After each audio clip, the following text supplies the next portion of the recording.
Ben, bonsoir tout le monde. Je suis ravie de faire cette deuxième masterclass avec vous autres.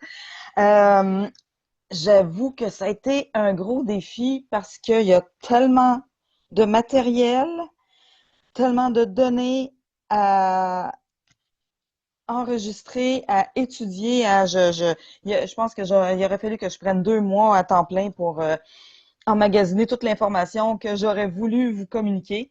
Bon, alors voilà, je mets de côté mon perfectionnisme, puis je vous transmets ce qui est là, ce qui est déjà quand même assez consistant.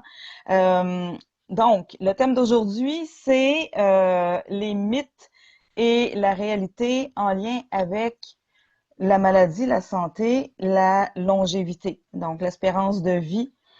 Euh, je vous fais une petite synthèse de qu'est-ce qui m'a mené à proposer ce sujet-là. En fait, il y a plusieurs années, sûrement une quinzaine d'années, j'avais lu un livre qui s'appelle The Health and the Rise of Civilization. Je vous ai mis les références à la fin du diaporama et je vais rendre, comme on enregistre, je vais rendre la masterclass disponible en replay, donc sur YouTube. Alors, si vous n'avez pas le temps de noter ou vous n'êtes pas équipé pour noter, il n'y a pas de problème, vous allez pouvoir avoir accès à toutes les informations là, par après. Donc, ce livre-là m'avait beaucoup interpellé parce que c'est un livre qui a été coécrit par un médecin et un anthropologue, qui étaient en fait deux amis, tout simplement. Puis pendant une discussion informelle entre amis, ils se sont rendus compte que tous les deux avaient des croyances erronées sur le champ d'étude de l'autre. Mais principalement, le médecin avait, comme la plupart d'entre nous dans notre monde moderne occidental, la croyance que la longévité en particulier, donc l'espérance de vie des humains est à son top dans notre civilisation à comparer à ce qu'elle a toujours été dans l'histoire et spécialement dans la préhistoire. Donc, tu sais, on a vraiment cette image-là que les gens, les humains préhistoriques avaient une espérance de vie épouvantable, là, qu'à 30 ans, c'était des vieillards. Et en discutant avec son ami anthropologue, il s'est aperçu que c'était complètement erroné. Ils se sont rendus compte en discutant ensemble qu'il y avait probablement plein d'autres certitudes qui étaient erronées et ils ont décidé de faire une recherche conjointe. Et c'est en partie le résultat de ces recherches-là que je vais vous partager aujourd'hui, mais j'ai aussi ajouté à ça des résultats d'autres de mes recherches dans d'autres champs d'études. Alors, je vais commencer. Donc,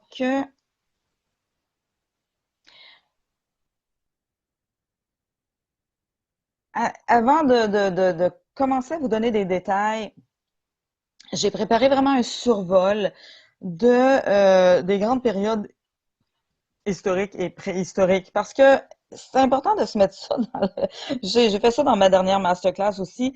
Je sais que ça semble c'est très abstrait là, d'une certaine manière, mais en même temps, c'est vraiment important pour comprendre la place que on occupe aujourd'hui dans l'histoire, dans toute l'histoire de l'humanité. Alors, si vous voyez le graphique que je vous ai mis là, donc ce qui est en espèce de rose saumon, c'est ce qu'on appelle la préhistoire. Alors, c'est quoi la préhistoire? En réalité, c'est juste la période où a existé l'humanité avant l'invention de l'écriture. On appelle ça la préhistoire parce que dans le fond, l'histoire, l'étude de l'histoire, on se base sur des écrits, des traces écrites. Donc, quand on n'a plus aucune trace écrite sur lesquelles se fonder, sur lesquelles étudier, ben, on appelle ça la préhistoire. C'est un petit peu arrogant de notre part, là, à mon avis. Caroline, Caroline, Oui. je me permets de t'interrompre. Je ne sais pas si c'est le cas pour les autres, mais moi, je suis encore à ton écran d'entrée, là, l'histoire, une lunette pour saisir le monde d'aujourd'hui. Je ne vois pas le graphique dont tu parles. Euh, Hein, j'ai OK. l'impression que tu n'as pas vraiment démarré ton diaporama pour nous, en tout cas. Peut-être que tu l'as démarré sur ton ordinateur à toi, mais dans le partage d'écran, c'est Je pas. suis pourtant dans le partage d'écran. Attends un peu. Je vais Oui, Oui, oui, on voit ton écran, mais on voit pas ton graphique. C'est juste ça que je voulais te dire. OK. Puis si je change de diapo, vous voyez, est-ce que vous voyez Non. vous voyez toujours juste la première diapo? Oui, moi, en fait, moi, je vois ton interface PowerPoint avec les vignettes sur le côté, là, tes diapositives. Ben, voyons donc, ça, c'est vraiment bizarre. OK. Fait que Je vais, c'est comme si tu as partagé autre chose que ce que OK. tu Je vais manipulé. arrêter le partage d'écran puis je vais le redémarrer. Donc, peut-être que, attends un petit peu. Alors, merci, Marie-Jacques. Donc, je vais redémarrer le partage d'écran. On va voir. Ah oui, je pense que je sais ce qui s'est passé au lieu de partager tout mon écran. OK. Est-ce que là, tu vois l'écran au complet ou tu vois encore mes petites cases de PowerPoint? Là, on voit l'écran au complet, on voit la première page de ta... Oui, le santé, maladie et espérance de vie dans l'histoire. Bon, OK. Oui. Merci, Marie-Jacques. Donc, là, est-ce que vous voyez le graphique? Super. Alors, donc, je résume ce que j'ai dit tout à l'heure. La préhistoire, hein, c'est la partie qui est en rose saumon. C'est l'histoire de l'humanité avant l'invention de l'écriture. Mais l'invention de l'écriture date de pas si longtemps que ça. En réalité, ça date d'environ 3500 avant Jésus-Christ. L'humanité existe depuis 250 000 ans. Alors, 3500 ans sur 250 000 ans, faut pas que je me mêle dans mes chiffres, là. C'est rien. C'est un clignement d'œil. Non seulement ça, mais j'ai mis ma bande saumon, là, j'arrivais pas à mettre l'ampleur de la durée d'existence de l'humanité d'avant l'histoire. J'arrivais pas à mettre ça dans mon graphique, ça aurait été minuscule. C'est un peu comme quand on regarde des modèles réduits du système solaire, on n'arrive jamais à mettre les distances réelles entre les planètes parce que c'est incommensurable. On verrait, les planètes seraient des grains de sable. Fait que j'ai mis des espèces de hachures blanches pour illustrer qu'il y a un gros euh, laps de temps entre les périodes. Alors, juste pour vous mettre en perspective, ce qu'on appelle l'Homo erectus, donc c'est pas tout à fait l'Homo sapiens. Hein. L'Homo sapiens, c'est vraiment les humains avec la constitution génétique euh, identique, c'est un bien grand mot, là, mais très similaire à la nôtre aujourd'hui. Donc, depuis 250 000 ans, il y a eu très peu de changements génétiques chez les Homo sapiens.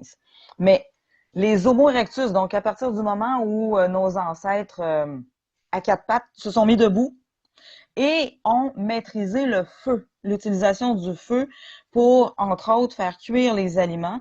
Ça date d'il y a 450 000 ans. Je ne sais pas si vous vous rendez compte, mais c'est immense, c'est énorme.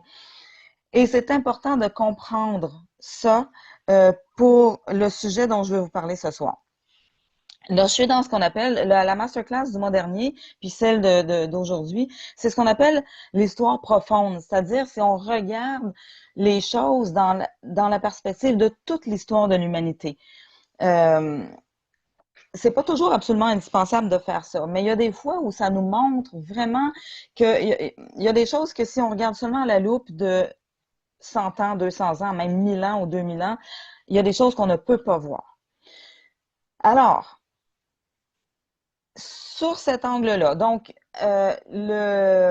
l'existence de, on va dire, Homo sapiens, hein, c'est ce qui est le plus important parce que c'est génétiquement les humains tels que nous sommes aujourd'hui, 250 000 ans en arrière. Alors, à la base, les humains, donc, avant d'aller là, je vais quand même vous montrer mes petites illustrations parce que culturellement, bon, probablement pas vous ici ce soir, mais culturellement, la plupart des gens de notre société contemporaine occidentale, on a une vision des hommes préhistoriques hein, qui ressemble à celle-là.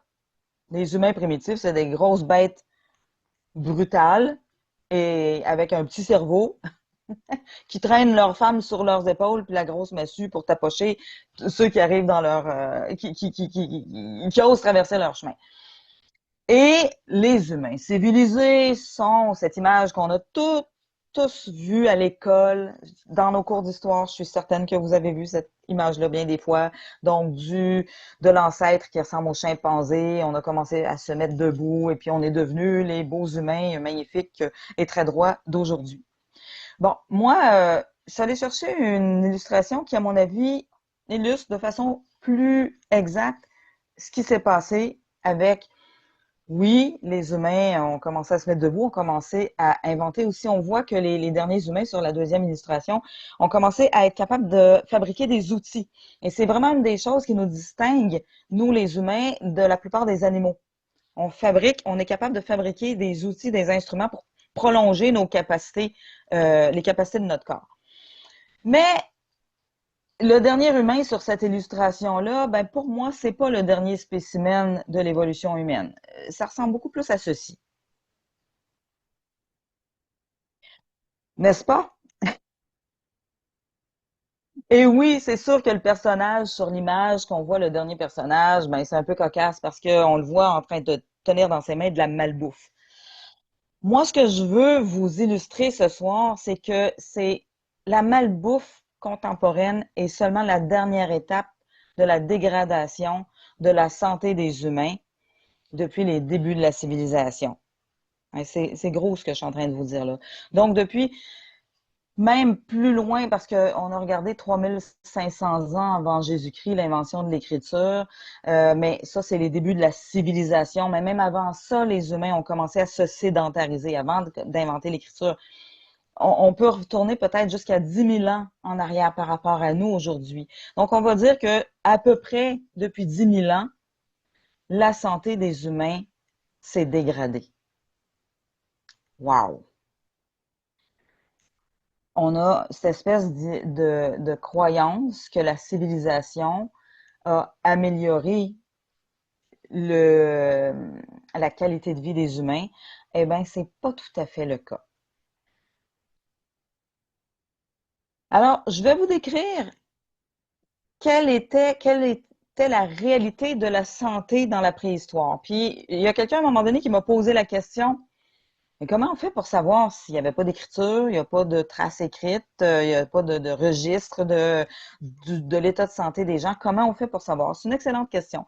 Les chercheurs utilisent deux méthodes. La première méthode, c'est les ossements, parce qu'on trouve régulièrement des squelettes euh, dans des sites où il y avait des communautés qui vivaient il y a 20, 30, 40, 50 000 ans et même plus. Et c'est assez intéressant parce que même si il reste que les ossements, il reste plus ni les muscles, ni les nerfs, ni rien d'autre, dans le fond, aucune autre cellule. Il y a plein d'informations qu'on peut aller chercher juste par le squelette sur l'état de santé de la personne de son vivant. Alors, bien évidemment, l'état de santé des dents, c'est sûr parce que les dents restent après le squelette. Donc, on peut savoir combien de dents cette personne-là avait encore dans la bouche au moment de sa mort. Une information très intéressante, c'est que, parce qu'on a aussi cette image-là souvent, hein, que les humains préhistoriques avaient les dents pourries, puis qu'il leur manquait la moitié des dents quand ils mouraient de vieil âge à 30 ans ou 35 ans. D'abord, ils mouraient beaucoup plus vieux que ça. Et deuxièmement, parce qu'on a retrouvé sur des squelettes qui avaient 60, 65, 70 ans d'âge à leur mort. Et la moyenne de dents qui manquent dans la bouche des humains préhistoriques, c'est 2. L'état de leurs dents était meilleur que celui des humains contemporains avec tous les soins dentaires qu'on peut avoir. Mais il y a des raisons pour ça, je vais les expliquer un peu plus tard. On peut voir sur le squelette aussi s'il y a des traces de blessures dues à des accidents ou des coups. On peut voir les carences dans divers minéraux et vitamines. Ça, c'est intéressant. Pas tous, mais plusieurs. Ici, j'ai nommé les plus importants qu'on peut détecter sur les squelettes, c'est le fer, la vitamine D, la vitamine C. On peut savoir, par exemple, si c'est une personne qui souffrait de scorbut. Hein. Le scorbut, c'est la carence en vitamine C. Puis, c'est une maladie. C'est très récent que les humains, dans l'histoire, admettons dans l'histoire, hein, par opposition à la préhistoire, c'est assez récent dans l'histoire que les humains ne souffrent plus de scorbut, de carence en vitamine C. Auparavant, dès les hivers un peu trop longs, les voyages en bateau un peu trop longs, les, euh, les famines où les gens manquaient de l'essentiel au niveau alimentaire, il y avait très souvent des carences en vitamine C. On peut voir sur le squelette aussi les traces de malnutrition. Donc, par exemple, justement, si les humains ont souffert de famine, c'est-à-dire une vraie carence en aliments. Pas juste une carence en un aliment ou un autre, mais ben, mourir de faim, hein, littéralement. Euh, plusieurs types, oups, pardon. Ah, faut pas que je clique dans mon écran. Plusieurs types de maladies infectieuses. J'en ai nommé quelques-unes, tuberculose, la lèpre, la variole. Il y a des maladies. Donc, moi, il faudrait que je bouge ça ici parce que je vous vois dans mon écran. Bon, je vais mettre ça là. Il y a des maladies infectieuses. On voit les traces sur le squelette qu'il y a eu une maladie infectieuse, mais il y a plusieurs maladies, par exemple, plusieurs bactéries qui laissent les mêmes traces sur le squelette. On peut juste savoir de quelle maladie, on peut savoir que la personne a souffert d'une maladie infectieuse, mais pas de quelle maladie. La variole, la syphilis, etc. On peut détecter sur les squelettes aussi les traces des maladies dégénératives. Les maladies dégénératives, c'est quoi? Cancer, diabète, arthrose, arthrite, artérosclérose, maladie cardiaque, quoi d'autre? Les maladies comme la sclérose en plaques, des choses comme ça. Ça, c'est toutes des maladies dégénératives. Les maladies qui perturbent la croissance, par exemple, sur les squelettes, on peut voir si, durant l'enfance, les maladies, la personne a souffert d'une maladie qui perturbe la croissance. Et on peut aussi, bien évidemment, savoir l'âge du décès de la personne. Et c'est comme ça qu'on sait que l'espérance de vie était beaucoup plus élevée dans la préhistoire que la croyance populaire l'imagine. Ici, on va aller. Donc, il y a une autre source d'information que les historiens utilisent, ou plutôt les anthropologues, dans le fond, utilisent pour connaître l'état de santé et le mode de vie en général des humains préhistoriques. Et il reste encore des tribus de chasseurs-cueilleurs nomades aujourd'hui sur la planète. Il y en a très peu, mais il y en a encore. C'est un peu biaisé, c'est-à-dire que c'est pas à 100% fiable comme information parce que ces humains-là, donc il y a ici, j'ai mis une image des Bushmen du désert du Kalahari en Afrique du Sud. Il y a les Pygmées aussi, il y a plusieurs tribus autochtones en Amérique du Sud, en Amazonie. Il y a les Aborigènes en Australie. Il y a quelques tribus aux Philippines, en Inde. Bon, la similitude avec les humains préhistoriques, c'est qu'ils vivent tous en très petits groupes. Les communautés sont entre 10 et 50 individus. Ils ont encore un régime alimentaire qui ressemble à celui de la préhistoire. Et la grande similitude aussi, c'est que c'est des nomades, donc ils sont en déplacement presque permanent. Des fois, c'est des semi-nomades, mais en fait, les campements sont toujours temporaires. Les divergences, c'est que toutes les tribus contemporaines ont eu un minimum de contact avec la civilisation, donc avec le monde moderne. Ils ont tous eu des contacts avec des outils en métal, ce que les humains préhistoriques n'avaient pas. Et l'autre divergence avec les humains préhistoriques, c'est que, tu sais, aujourd'hui, les civilisés ont envahi toutes les meilleures terres, en fait. Tous les territoires les plus fertiles et les plus agréables à vivre. Alors, ça fait que les tribus de chasseurs-cueilleurs nomades qui existent encore aujourd'hui ont été repoussées dans les régions les moins hospitalières. Donc, par exemple, ici, les Bushmen vivent dans un désert. Les aborigènes en Australie, c'est pareil. Autrefois, tu sais, quand on imagine les aborigènes d'Australie, on les imagine toujours dans le désert, mais en fait, ils n'ont pas toujours vécu dans le désert. Au contraire, avant l'arrivée des Blancs, des Occidentaux, les aborigènes occupaient toutes les zones extrêmement fertiles autour. Il y a une espèce de ceinture de forêt tropicale tout autour de l'Australie, puis c'est le centre qui est désertique seulement. Alors, c'est ça. Aujourd'hui, ces tribus-là vivent dans des zones très inhospitalières, donc leur mode de vie est un peu biaisé parce que leur accès à la nourriture est limité, plus limité que celui de la plupart des humains préhistoriques. Les humains préhistoriques avaient le choix des zones où vivre parce que il y avait personne d'autre sur la planète. Donc, les humains préhistoriques ne vivaient pas dans des déserts ou dans des déserts de glace comme les Esquimaux aujourd'hui. Les humains préhistoriques vivaient dans des zones extrêmement fertiles. Alors, ceci étant dit, donc, après analyse de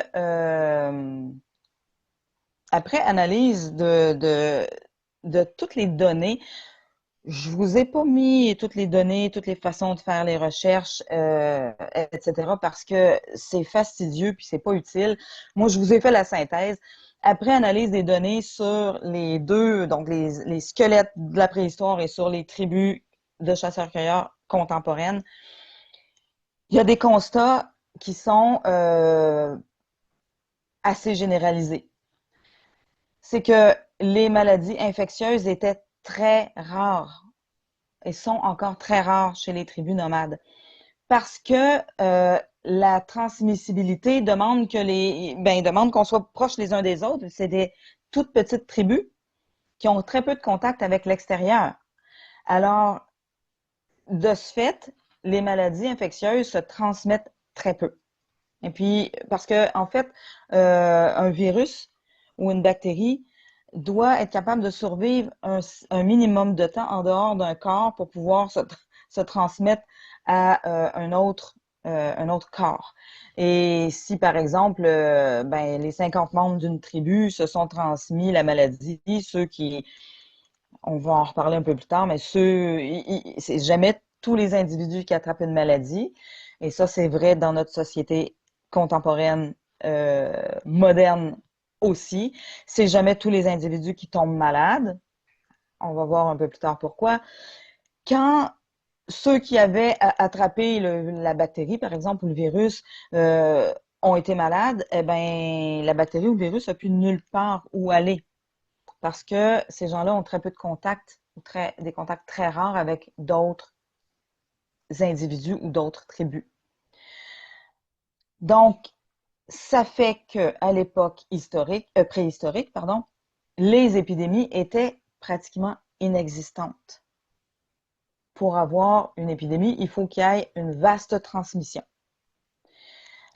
Étonnamment, sur les squelettes préhistoriques, on remarque très peu de traces de blessures et d'accidents. Ça démolit un peu l'espèce d'image qu'on a des humains préhistoriques qui vivaient dans un monde extrêmement dangereux, extrêmement précaire, où il y avait beaucoup de violence. Donc, il semblerait que c'est pas la réalité.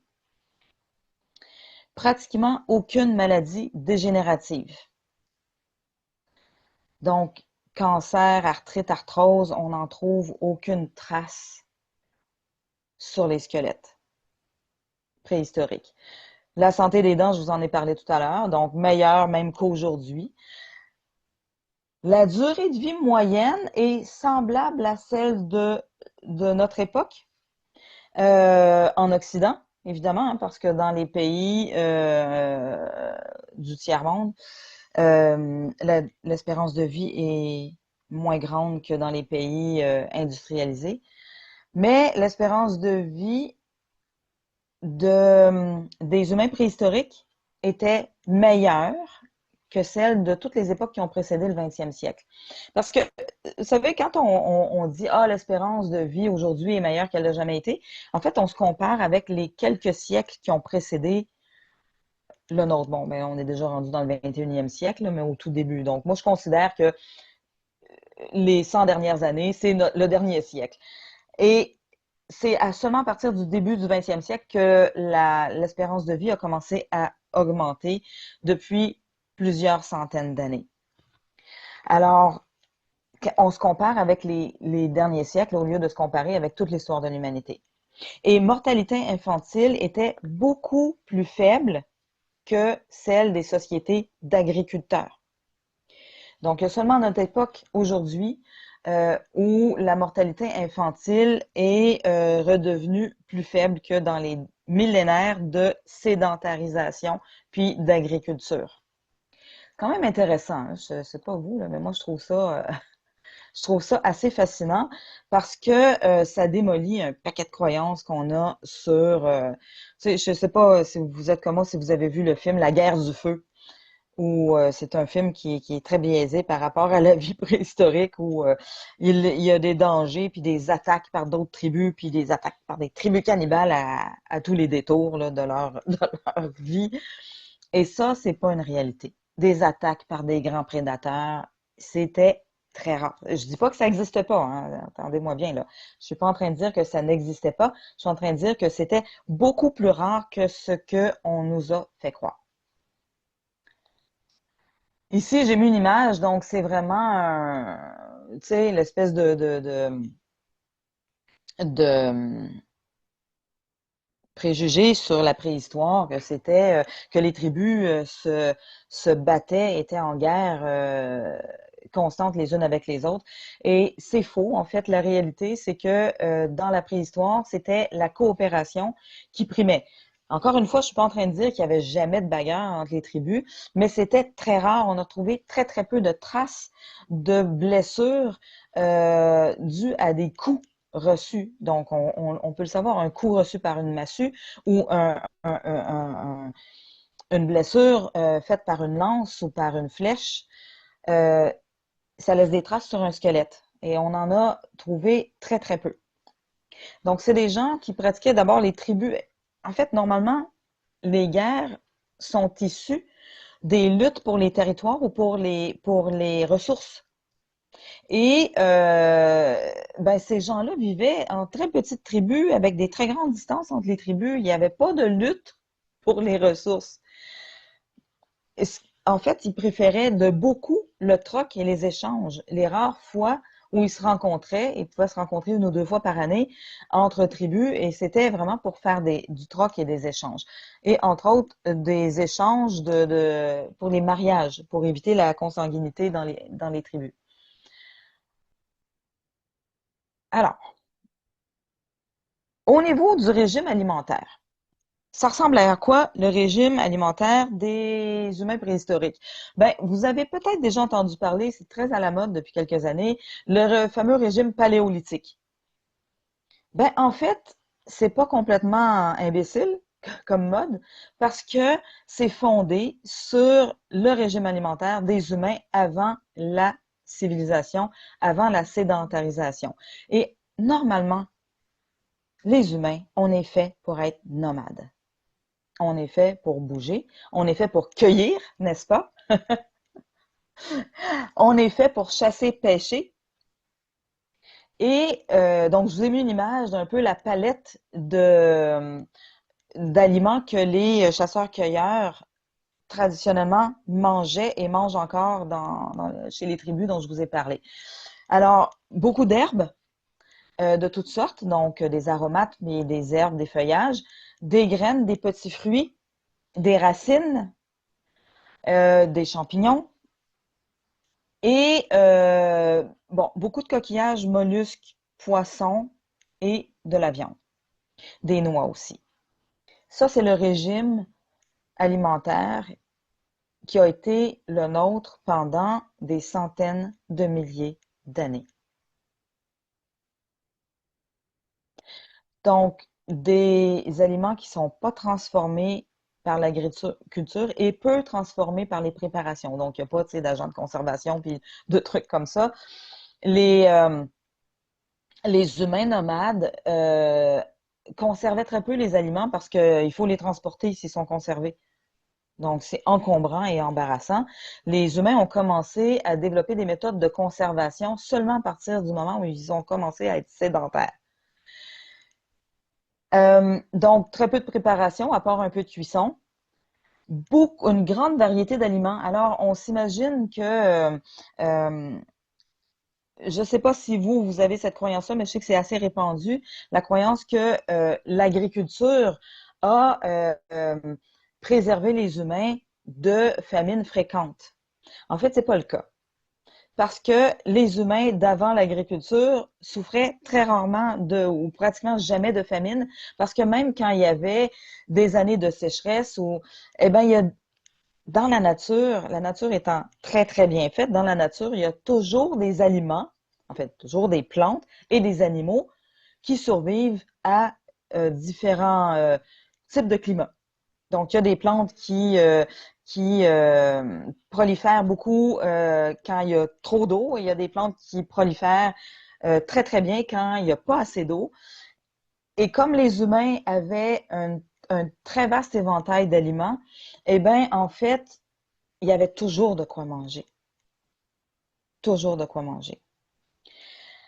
Euh, une autre chose qui leur donnait une grande adaptabilité aux aléas du climat, de la météo et des, en fait, c'était pas des cultures parce qu'ils cultivaient pas, quoique il y a beaucoup de tribus nomades ou semi-nomades qui avaient des petites cultures pour quelques mois avant de se déplacer. Mais comme c'est des personnes qui se déplaçaient beaucoup, eh ben ils épuisaient pas complètement une zone de ces ressources. C'était un mode de vie qui est volontairement, on se déplaçait avant d'épuiser les ressources d'une région, puis on allait de région en région, puis quand on revenait dans la première région au bout d'un an, 2 ans, 5 ans, eh ben les ressources avaient eu le temps de se renflouer. Alors, dans les études, on voit on constate que les humains nomades, chasseurs-cueilleurs, avaient un apport calorique très similaire à celui de nos sociétés contemporaines. Je parle pas ici des sociétés contemporaines qui mangent trop, mais un apport calorique normal, donc de 2000-2500 calories par personne par jour. Il y a une autre chose que les humains préhistoriques et dans les tribus nomades actuelles euh, pratiquaient et pratiquent encore. Et ça, c'était des données que j'ai trouvées dans un autre livre qui est 100 ans et en pleine forme de John Robbins. Je vous recommande ce livre-là qui est vraiment excellent et qui explique vous savez, il y a quelques sociétés humaines sur cette planète aujourd'hui qui vivent plus que centenaires en parfaite santé, en parfaite forme. Et c'est une étude sur leur mode de vie. Donc, moi, je me suis concentrée plus aujourd'hui sur le côté historique. Donc, je suis pas allée chercher trop de données sur ces sociétés-là. Mais, entre autres, ce que les Japonais appellent le hachibu. Le hachibu, c'est hachi, ça veut dire uchi. En tout cas, je sais pas comment ça se prononce, je parle pas japonais. Mais ça veut dire 8, ça veut dire 80% en fait. Ça veut dire ne jamais manger jusqu'à se sentir complètement, ici on dit au Québec, bourré, complètement, complètement rassasié. Parce que vous savez que l'estomac, en fait, il y a un petit délai entre le moment où on mange puis le moment où on sent la satiété. Et le problème, c'est que souvent, d'abord, dans notre culture occidentale, on a tendance à manger trop vite, puis on dépasse la satiété de notre système digestif. Puis on s'en rend compte qu'il est trop tard. Combien de fois on sort de temps en disant oh, je vais trop manger? Alors que les humains nomades euh, avaient cette sagesse intuitive de ne jamais manger jusqu'à se sentir complètement bourré. Je dis bourré Sous toute réserve, parce que s'il y a des Européens qui écoutent le replay, pour eux, bourré, ça veut dire être sous. Mais en tout cas, j'ai expliqué la différence. Alors, c'est une autre chose qui est importante par rapport à les sociétés civilisées sédentaires. Bon, alors, maintenant, je vais passer à l'état de santé suite à la sédentarisation et la civilisation. Le mois dernier, hein, on a vu qu'il y a une différence. Les humains, autrefois, les historiens pensaient que les deux étaient arrivés sensiblement au même moment, que c'est la sédentarisation qui avait créé le besoin d'avoir un État. Hein. La civilisation, ça veut dire qu'ils habitent la cité. La cité, c'était les premiers États, les grandes cités, avec un gouvernement. Et c'est pas le cas. En fait, la sédentarisation est arrivée environ 3000 ans avant les premiers États, les premières cités-États. C'est beaucoup et ça veut dire que les cités-États sont pas nécessairement reliées avec la sédentarité. Alors, suite à la sédentarisation, qu'est-ce qu'il y en est des maladies infectieuses, des blessures, des accidents, blessures par coup ou par accident, hein, des maladies dégénératives, de la santé des dents, de la durée de vie moyenne et de la mortalité infantile. Et c'est là qu'on va voir, moi, ça m'a fait un choc quand j'ai lu cette étude-là la première fois, parce qu'en fait, première chose, une augmentation assez importante dès les premiers rassemblements sédentaires d'humains, et plus ils sont nombreux, pire c'est, transmission des maladies infectieuses, donc début des épidémies et des pandémies. La promiscuité entre humains et avec le bétail. Quand je dis promiscuité, là, je parle pas de la promiscuité au sens sexuel du terme, mais je parle vraiment de la cohabiter proche-proche, collés les uns sur les autres. C'est ce qui favorise les pandémies. Alors, sous toute réserve, hein, parce que je vais vous parler d'autres choses vers la fin pour mettre un petit bémol là-dessus. Mais on note quand même, parce que il y a la promiscuité, mais il y a aussi, on va le voir, la diminution de la qualité de vie. Et là, on va le voir. Bon, avant d'aller là, je vais d'abord vous parler des blessures par coup, par accident. Donc, par coup, on parle là, des attaques. Les guerres sont nées de la civilisation. Les guerres entre États pour les ressources de territoire, mais aussi les ressources en esclaves. Et ça, c'était mon sujet de ma dernière masterclass pour les personnes qui étaient là. La civilisation a été basée sur l'esclavage dès ses tout débuts. Ça prenait de la main-d'œuvre pour travailler les champs, pour fournir de la nourriture aux élites. Ça prenait de la main-d'œuvre pour travailler dans les mines, pour aller chercher les minéraux pour fabriquer les armes, pour fabriquer tous les objets en métal. Ça prenait des esclaves, de la main-d'œuvre pour bâtir les monuments en l'honneur des élites.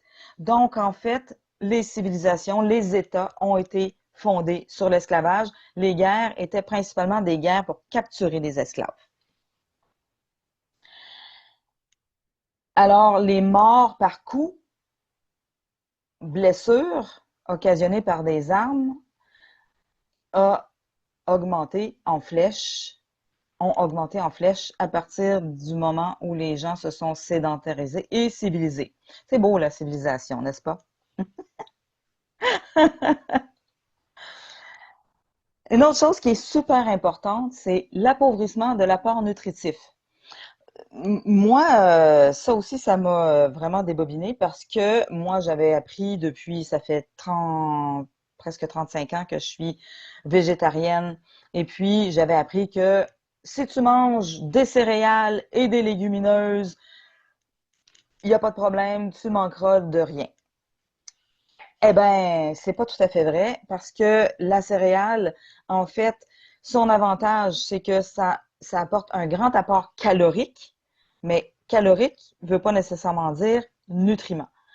Et Le principal avantage, ça j'en avais parlé le mois dernier, hein, le principal avantage des céréales, c'est que c'est un aliment qui est facile à conserver. Quand il est bien au sec, il peut se conserver pendant même des siècles, voire des millénaires. Facile à transporter, facile à compter, facile à recueillir sous forme d'impôts parce que les récoltes sont à date fixe. Alors, les collecteurs d'impôts avaient beau jeu d'aller collecter, prélever un pourcentage des récoltes des paysans au profit de l'élite.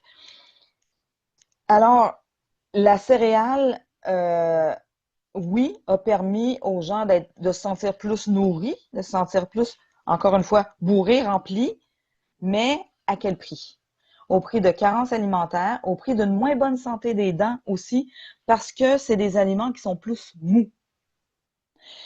L'alimentation, j'ai remis ici l'image de l'alimentation des chasseurs-cueilleurs, donc l'alimentation paléo. Il y avait beaucoup de choses très dures. En plus, à l'époque, ils ne faisaient pas cuire à mort les aliments comme on peut faire, on peut faire aujourd'hui. Donc, puis il n'y avait pas de raffinement des aliments, etc. Donc, les gens utilisaient beaucoup leurs dents, mastiquaient beaucoup, et d'où la meilleure santé des dents. Alors, un fait qui est intéressant, c'est que sur les squelettes, on remarque que les dents sont plus usées, mais qu'il n'y avait pas de caries. Donc, plus usées pour croquer, mâcher, casser peut-être les coques de noix, j'en sais rien. Alors que les céréales cuites, c'est des aliments qui sont mous. Et la santé des dents s'en est ressentie dès les débuts de la civilisation.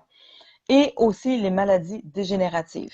Les céréales, surtout que la plupart du temps, dans la plupart des sociétés, jusqu'à aujourd'hui en Occident, où là, on a accès à des aliments qui viennent de partout dans le monde, mais ça, c'est très récent dans l'histoire. Auparavant, chaque région, chaque pays, chaque territoire cultivait une ou deux céréales. Par exemple, en Europe, c'était souvent le blé et le seigle. Ici, ça a été le blé et le sarrasin. Euh, En Asie, c'était surtout le riz. En Afrique, c'était le sorgho, le millet. Donc, très, très peu de variété au niveau des céréales. Et chaque céréale cause des carences dans certains nutriments, dans certaines vitamines et minéraux. Je vous ai pas mis les listes ici. Chaque céréale cause des carences. Et donc, quand c'est des monorégimes basés sur une seule céréale ou deux seules céréales, là, les gens deviennent carencés, commencent à développer des maladies dégénératives. On va le voir plus loin aussi, les maladies dégénératives sont beaucoup causées par le stress. Et donc, visiblement, contrairement à ce qu'on a toujours cru, le stress a augmenté avec la civilisation, les rassemblements plus importants d'humains. Ne serait-ce que chez les chasseurs-cueilleurs, les tribus étaient petites, maximum 50 membres. Quand tu es 50 membres d'une tribu, tout le monde se connaît. Quand tu vis dans une ville où, bon, vous savez, les cités-États de l'Antiquité, je pense que c'est Babylone, il y avait 10 000 habitants. Bon, c'était une grosse ville. 10 000 habitants, c'est la population de Rawdon. C'était les plus grosses villes de l'époque. N'empêche que de passer de 50 habitants dans une petite communauté où tout le monde se connaît à 10 000 habitants, où c'est impossible de connaître tout le monde, déjà, il y a des stress reliés à ça. Il y a des stress reliés au fait d'être un esclave. Donc, la majorité de la population des cités-États étaient des esclaves qui travaillaient beaucoup plus fort. C'est beaucoup plus fatigant. Ça demande beaucoup plus de travail de cultiver les champs que de cueillir ce dont tu as besoin au fur et à mesure où tu en as besoin. Ou de chasser ou de pêcher ce dont tu as besoin au moment où tu en as besoin. Alors, le stress aussi de travailler très dur dans les champs, le stress parce que les élites faisaient une ponction sur les denrées, ce qui faisait que les plus pauvres. Alors, les famines ont commencé avec la civilisation. Il n'y a pratiquement aucune trace de famine dans la préhistoire. Et qui dit famine dit aussi accentuation des épidémies, parce que si les gens souffrent de carences alimentaires, forcément leur système immunitaire est plus faible, donc les maladies infectieuses les attaquent plus, les atteignent plus.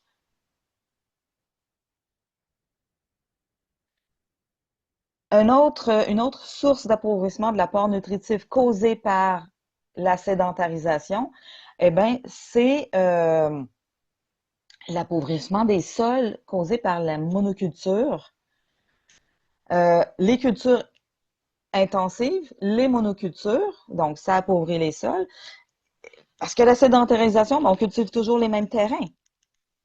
Et l'appauvrissement des sols dû aussi par, bon, on construit, hein, on ne vit plus seulement dans des tentes ou dans des huttes, donc on construit des monuments, donc on coupe les arbres pour le bois d'œuvre, puis on coupe les arbres aussi pour le charbon de bois, beaucoup, dans l'Antiquité. Alors, tout ça, ça appauvrit les sols.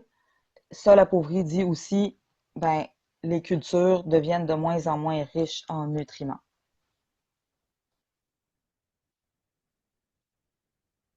Alors, j'en ai déjà parlé un peu auparavant, l'intensification du stress et de la malnutrition causée par l'appauvrissement des classes. J'ai pas trouvé d'autre terme que classe ouvrière. Bon, c'est un terme contemporain là, qui a été inventé par, par Karl Marx, mais en fait des classes de la main-d'œuvre, en fait, qui étaient principalement composées d'esclaves.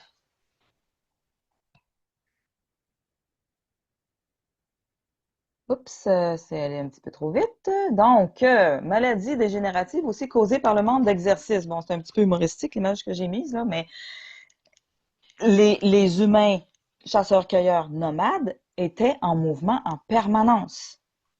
Donc, ils avaient des corps beaucoup plus en forme et beaucoup plus musclés avec, bon, au niveau cardiovasculaire aussi, que les humains sédentaires. Bon, aujourd'hui, la sédentarisation s'est aggravée de plein d'autres facteurs, ce qui crée de l'obésité, mais il y a aucune trace d'obésité dans la préhistoire. Et même les tribus, je vous ai parlé tout à l'heure des tribus de chasseurs-cueilleurs contemporaines, par exemple les Bushmen d'Afrique du Sud, il y a des Bushmen qui vivent sur des fermes, il y a des Bushmen qui vivent dans le désert de façon encore nomade, comme il y a des milliers d'années. Eh bien, il y a une claire différenciation entre les Bushmen qui vivent de façon nomade, qui sont minces, et les Bushmen qui vivent sur des fermes, qui ont des problèmes de surpoids et de maladies telles que le diabète. Donc, on dit que le diabète, c'est génétique, mais bon, bon, il paraît qu'il y a différentes sortes de diabète. J'entrerai pas dans le, dans la polémique. Alors, les maladies dégénératives aussi causées par la pollution. Bon, j'ai mis une image pour illustrer pollution de l'air, pollution de l'eau, pollution de la terre, pollution par le bruit. Évidemment, si les humains vivent entassés les uns sur les autres, il y a plus de bruit. On pense que la pollution, c'est un phénomène contemporain. C'est faux.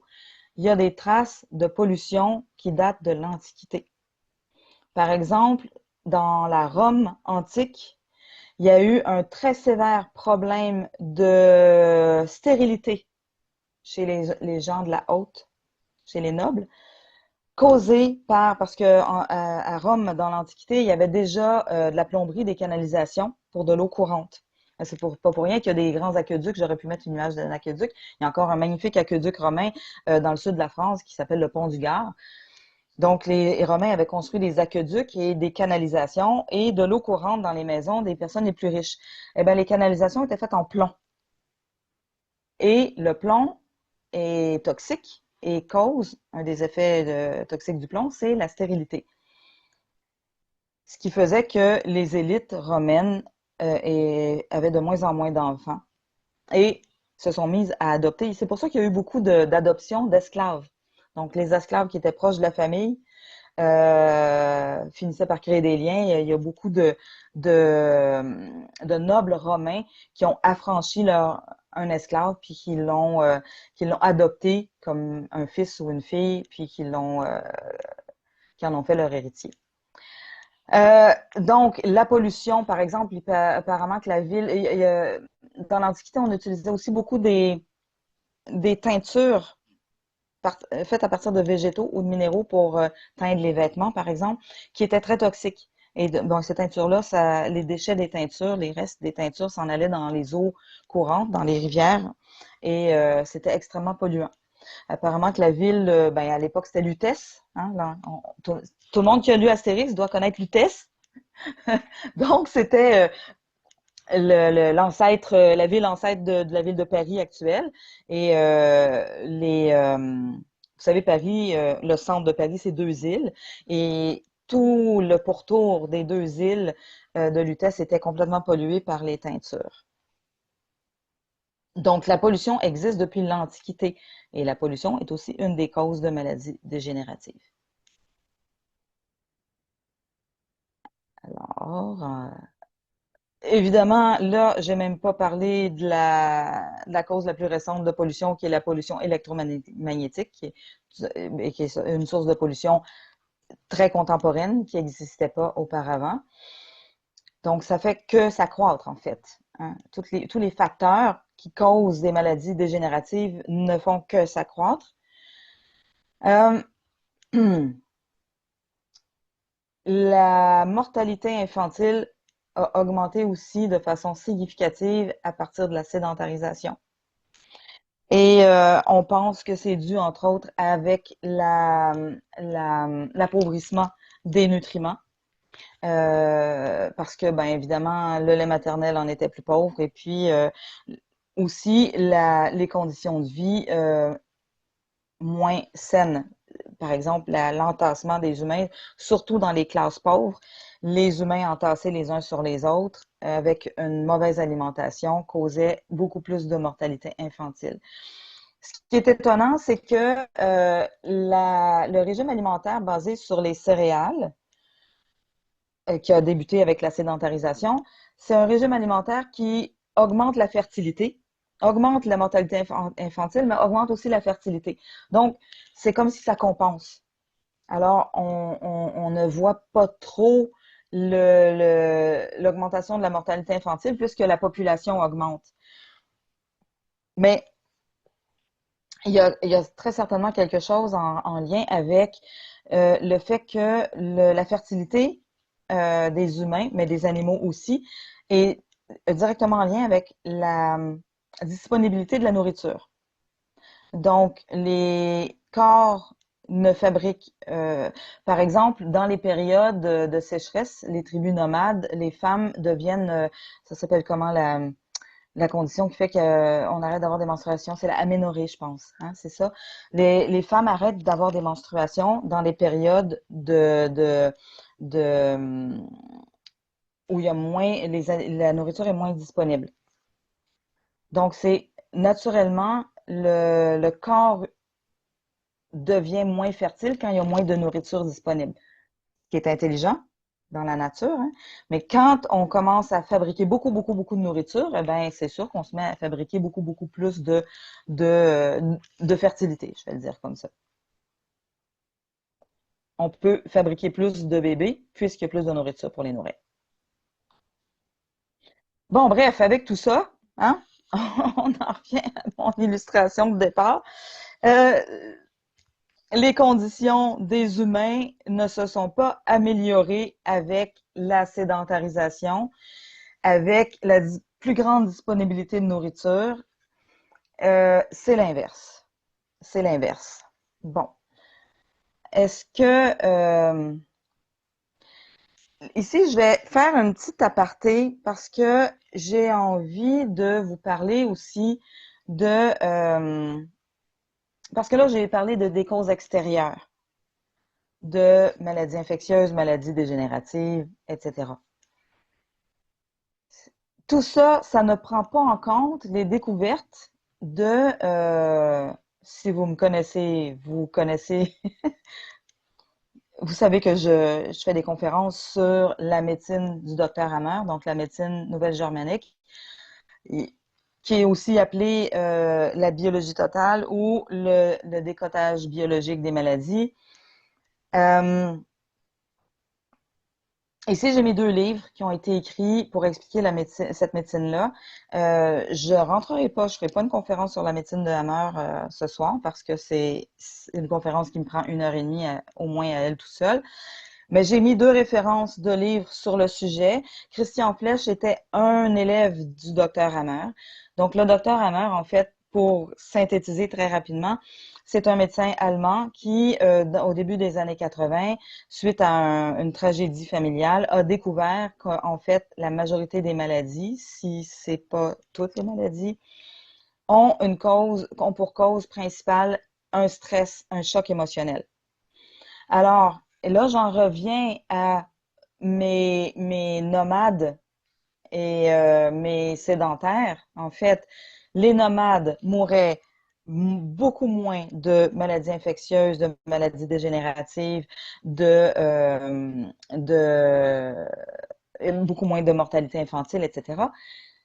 Et dès la sédentarisation, tout ça a augmenté en flèche. Est-ce que Là, c'est une question que je pose. J'ai aucune preuve scientifique, mais moi, la question qui m'est venue spontanément, c'est si les maladies sont causées par des chocs émotionnels, des stress, eh bien, à mon avis, c'est que les stress, en général, ont augmenté de façon significative quand les humains se sont sédentarisés. Pourquoi les stress ont augmenté? Est-ce que c'est l'esclavage, les guerres? Est-ce que c'est la, l'alimentation de moins bonne qualité qui abaisse le système immunitaire, qui crée c'est un autre type de stress, hein? C'est pas un stress émotionnel, mais c'est un stress physique. Est-ce que c'est un peu de tout ça? Je n'en sais rien. Mais c'est une question que je vous ouvre, une piste de réflexion que je vous ouvre. Euh, il y a une autre différence, donc au-delà de l'augmentation du stress, hein. Il y a une autre différence entre les humains préhistoriques et les humains civilisés. Et à mon avis, c'est ce que j'ai appelé le surdéveloppement de l'ego, c'est-à-dire du mental. Je vous ai mis, pour les gens qui me connaissent, vous reconnaissez l'illustration, une petite BD qui est, à mon avis, très, très, très parlante. Et parce qu'on voit un personnage, en fait, qui vit énormément de stress puis de détresse face à quelque chose qui, en réalité, a aucune substance. Hein, le personnage, il se sent en prison, alors que c'est lui qui tient sa prison. En fait, il y a une barrière, il n'y a pas 4 murs, il y a un mur. Et puis, tout ce qu'il a à faire, c'est de lâcher sa barrière. Bon, c'est une petite illustration humoristique pour moi, pour illustrer le fait que, euh, vous savez, quand je donne ma conférence sur la médecine de Hammer, Hammer a découvert que dans la nature, chez les animaux, parce que les mêmes lois s'appliquent aux animaux qu'aux humains dans ces découvertes médicales. Chez les animaux, il y a pratiquement pas d'épidémie et il y a pratiquement pas de mort par maladie dégénérative, comme des cancers ou des choses comme ça. Chez les animaux sauvages, on s'entend. Les animaux domestiques, c'est autre chose. Je pense que les animaux domestiques développent, à force d'être en contact avec les humains, finissent par développer aussi un mental plus fort puis un ego plus fort. Ce qui se passe chez les humains, vous savez, par exemple, pour essayer de faire simple, ce que Hammer a expliqué, c'est que le, souvent, la phase qui va nous faire mourir d'une maladie, c'est ce qu'on appelle la phase de réparation d'un stress. Donc là où on a plein de symptômes puis on est très très malade, c'est souvent la phase de réparation du stress. Et les animaux vivent cette phase-là. Sauf que la phase de réparation du stress est toujours proportionnelle avec la durée du stress, la durée du choc émotionnel. Un lapin qui se fait poursuivre par un renard, eh bien, il vit un stress pendant 5, 10, 15 minutes, puis dès qu'il se retrouve dans son terrier, c'est fini. Il va tout de suite rentrer en phase de réparation de ce que le stress a causé dans son corps. Les humains, qu'est-ce qu'on fait? On perpétue le stress avec notre mental. C'est comme si le lapin dans son terrier se dirait, oh mon Dieu, je pourrais plus jamais sortir. T'as coup que le renard est encore là, t'as coup qu'il revient, et puis finalement il reste complètement névrosé dans son terrier, puis là ben il meurt de faim. Ou à chaque fois qu'il sort pour manger 3 bouchées, il est tellement stressé que il en fait une maladie. C'est le cas de le dire. Mais nous les humains, c'est ce qu'on fait. On peut perpétuer des stress pendant des décennies dans une vie. Et la question que je me pose aussi, c'est aussi une piste de réflexion que je vous lance, c'est est-ce que à partir des débuts de la civilisation, les humains se sont aussi égotisés? Je sais pas si c'est un mot qui existe, mais ont développé surdéveloppé euh, bon, la capacité de réflexion. Mais avec cette capacité de réflexion va aussi la capacité de mouliner, de fabriquer beaucoup de suppositions puis beaucoup de stress. Et ça augmente aussi la fréquence des maladies, la gravité des maladies et donc leur niveau de mortalité. Bon, conclusion, est-ce qu'on doit redevenir des chasseurs-cueilleurs, retourner vivre dans la jungle avec des peaux de bêtes sur le dos, puis vivre uniquement de cueillette, de chasse et de pêche? Bon, il y en a ici qui adoreraient ça, peut-être. Mais est-ce qu'on doit abandonner notre confort moderne complètement, puis dire, ben, il faut recommencer à marcher 8 heures par jour, à cueillir, à chasser, à fabriquer nos vêtements nous-mêmes, à fabriquer nos huttes, à transporter tout ça sur notre dos, etc., etc., etc. Euh, je, honnêtement, je pense pas. Hein, c'est pas le but de mon propos. Mais je pense qu'on doit vraiment se questionner sur tous les facteurs qui ont fait diminuer notre niveau de santé, notre qualité de vie. Euh, donc, plus de stress, moins bonne alimentation, euh, pas assez d'exercice, ainsi de suite. Trop de polluants, trop de facteurs qui font, qui détruisent notre système immunitaire, qui l'affaiblissent. Est-ce que, alors là, j'ai mis un point d'interrogation parce que, en fait, pour moi, ça fait partie de ce que signifient les artisans du nouveau monde.